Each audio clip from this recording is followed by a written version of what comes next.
بسم اللہ الرحمن الرحیم۔ قصہ حضرت بلال رضی اللہ تعالیٰ عنہ کا۔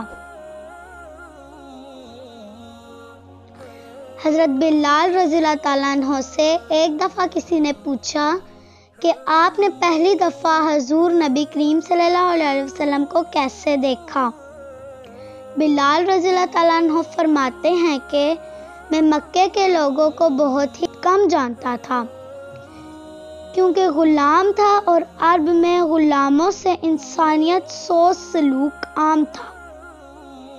مجھے کبھی اتنا وقت ہی نہیں ملتا تھا کہ باہر نکل کر لوگوں سے ملوں، لہٰذا مجھے حضور پاک علیہ السلام یا اسلام کا قطعی علم نہ تھا۔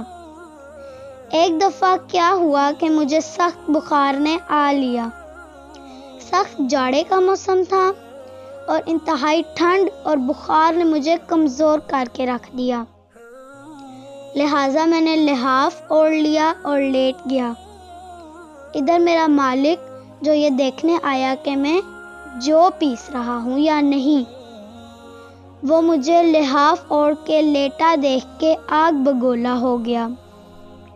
اس نے لحاف اتارا اور سزا کے طور پہ میری قمیض بھی اتار دی اور مجھے کھلے صحن میں دروازے کے پاس بٹھا دیا کہ یہاں بیٹھ کے جو پیس۔ اب سخت سردی، اوپر سے بخار اور اتنی مشقت والا کام، میں روتا جاتا تھا اور جو پیستا جاتا تھا۔ کچھ ہی دیر میں دروازے پہ دستک ہوئی۔ میں نے اندر آنے کی اجازت دی تو ایک نہایت مطمئن اور پرنور چہرے والا شخص اندر داخل ہوا اور پوچھا کہ جوان کیوں روتے ہو؟ جواب میں نے کہا کہ جاؤ اپنا کام کرو، تمہیں اس سے کیا، میں جس وجہ سے بھی رہوں۔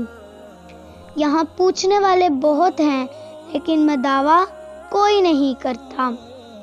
قصہ مختصر کہ بلال رضی اللہ تعالیٰ عنہ نے حضور علیہ السلام کو کافی سخت جملے کہے۔ حضور صلی اللہ علیہ وسلم یہ جملے سن کر چل پڑے۔ جب چل پڑے تو بلال رضی اللہ تعالیٰ عنہ نے کہا کہ بس، میں نہ کہتا تھا کہ پوچھتے سب ہیں، میں دعویٰ کوئی نہیں کرتا۔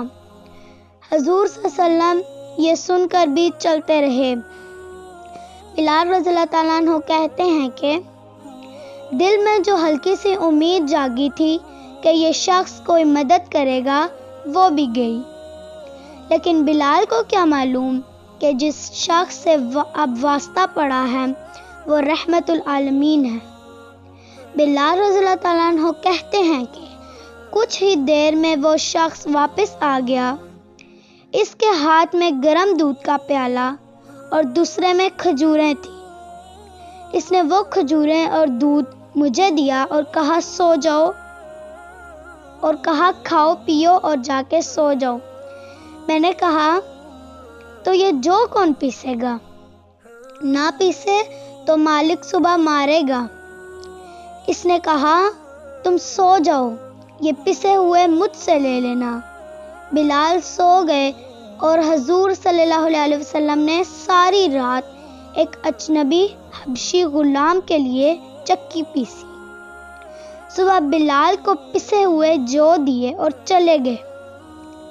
دوسری رات پھر ایسا ہی ہوا، دودھ اور دوا بلال کو دی اور ساری رات چکی پیسی۔ ایسا 3 دن مسلسل کرتے رہے جب تک کہ بلال رضی اللہ تعالیٰ عنہ ٹھیک نہ ہو گئے۔ یہ تھا وہ تعارف جس کے بطن سے اس لافانی عشق نے جنم لیا کہ آج بھی بلال رضی اللہ تعالیٰ عنہ کو صحابی رسول بعد میں عاشق رسول پہلے کہا جاتا ہے۔ اللہ پاک سارے مسلمانوں میں یہ ایثار اور الفت محبت والا جذبہ عطا فرمائے، آمین۔